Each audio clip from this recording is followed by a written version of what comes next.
What a beautiful day, and look at this beautiful bald eagle just sitting out here on the bank of this pond. America.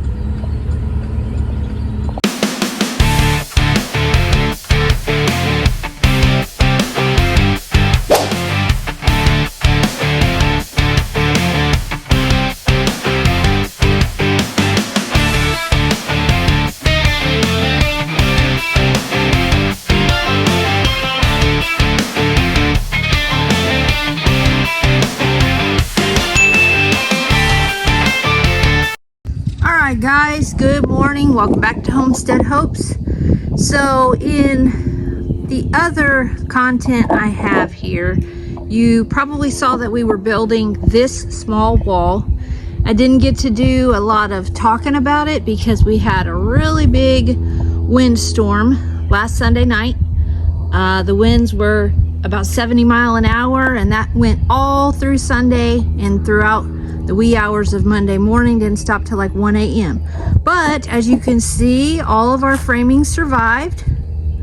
Nothing's broken or anything like that. So we are happy to report that. Now you'll also remember maybe that this ladder right here was actually leaned up against that wall, and the winds were strong enough that it picked it up and set it down right there. But thank God it didn't crack that top plate or anything like that. So we are good to go. We're going to get started again today doing some more framing in the house. This wall right here.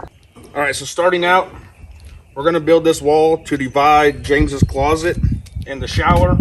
I was going to wait and do it just because I wasn't real sure where the shower was going to go. But most showers are 30 to 32 inch opening, they say. So I just put it about 18 inches over. I can move the pipe and get the shower against the wall. That's not a big deal. The other bathroom wall, like the entrance to the bathroom, the door will be about right here.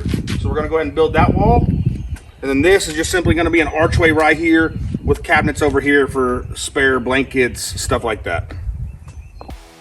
All right, let's get this day started by hauling our material over to the cut station and cutting the top and bottom plate and getting the studs in place. So here we're nailing everything together. The girls and I are standing the wall while Austin cuts a brace to brace that wall to the outer wall to keep it steady, level, and sturdy. Now you're going to see Austin and Dallas cutting another top and bottom plate for this next wall that's going to be the middle wall of the bathroom, because there is going to be a small area before you head into the bathroom itself that's going to be kind of like a linen closet area. So here we're framing out the doorway to get into the bathroom, putting in our jack studs, king studs, cutting the header that's going to go there at the top of the door. You'll see Austin install that header, and then obviously we've got to put the cripples in so we can disperse that weight evenly across that wall. Because when these headers go up, they will be the support and the backbone of these walls when we set those trusses on there, because those trusses are going to be super heavy, and we need some way to, again, disperse the weight evenly across the whole house.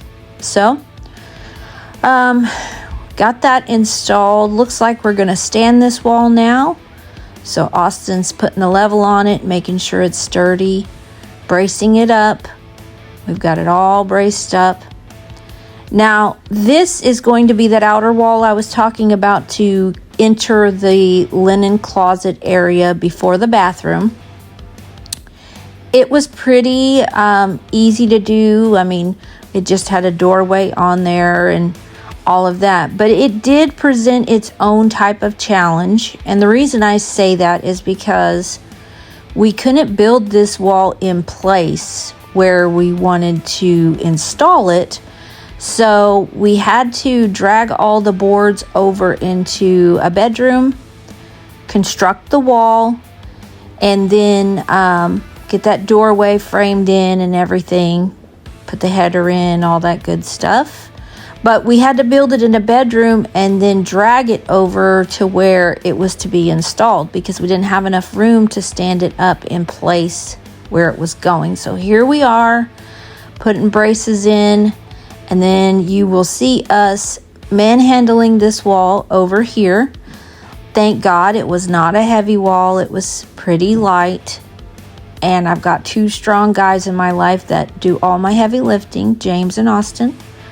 So there it is installed. It looks great. We've got it all level and buttoned up. So now let's see what's next. Hey guys, welcome back. So I guess what we're going to do now is we are going to build out this wall right here. That's going to be part of the hallway. And then we'll start moving on into the kitchen area. We've got a pantry planned, a dining room area planned. So let's go ahead and get this wall framed out. Okay, time to build this wall. So we've already got our top and bottom plate here.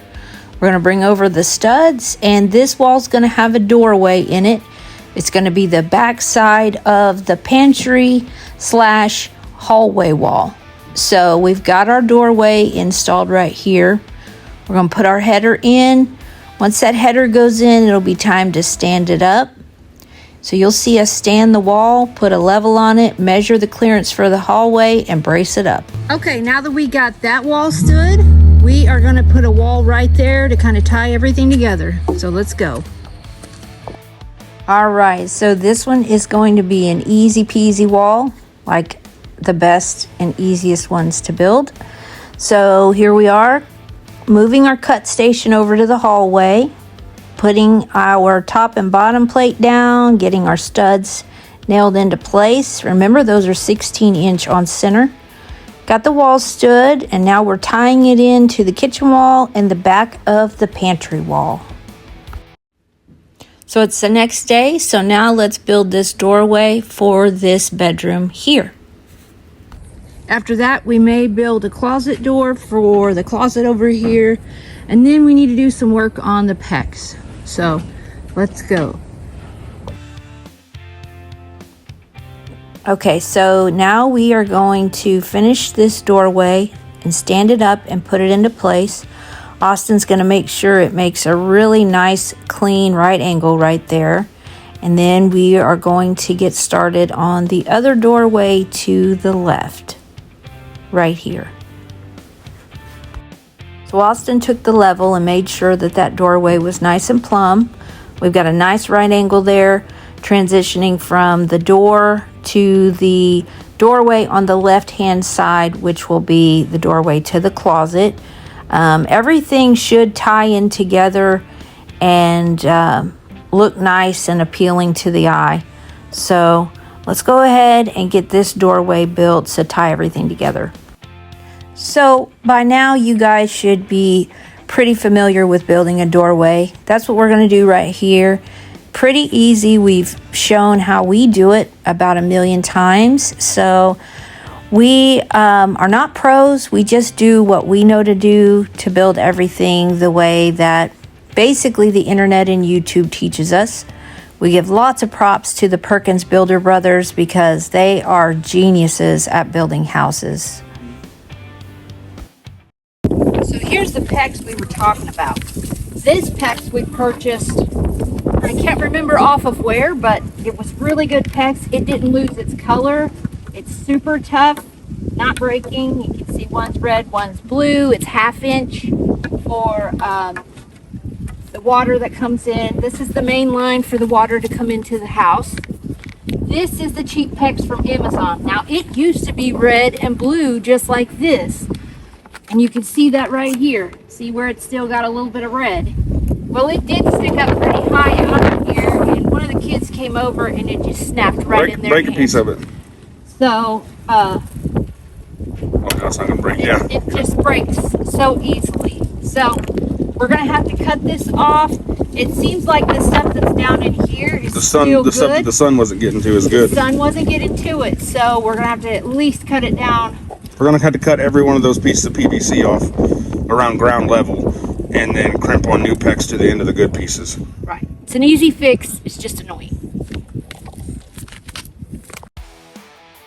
So now we're going to bring the air hose over, and we've got some tools we're going to use here to cut these pipes off. Austin's got an air chisel laying there on the ground that he got at Harbor Freight, which was very, very inexpensive. we alternated between that and the Sawzall, but with the Flex Sawzall, we tried to kind of not use that as much because we didn't want to risk cutting into the good pecks that was still underneath all of the bad pecks. So we stuck with the air chisel for this. It was more, it was better for the intricate cuts we were trying to make.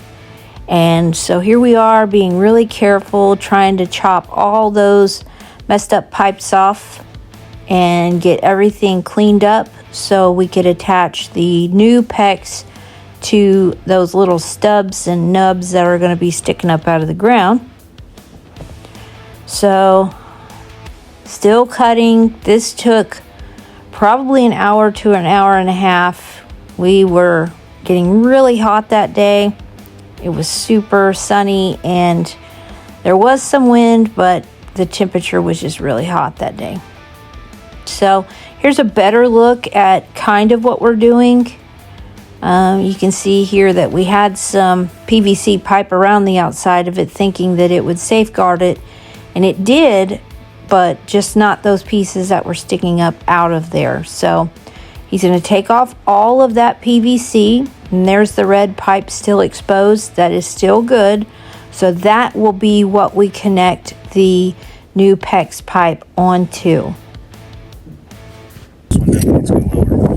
This one needs to go lower just because I can't get a crimp on it. It just scratches, it's nothing. Just like the plastic coating. That one's good, this one's good. Okay, so just this one and this one. So you need to cut the PVC off around that just a little lower, right? Yep.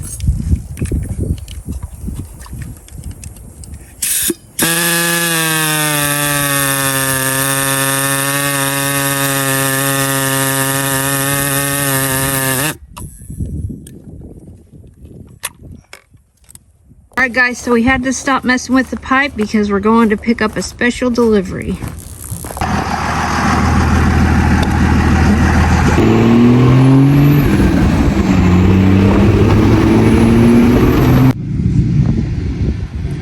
Can you guess what we are having delivered?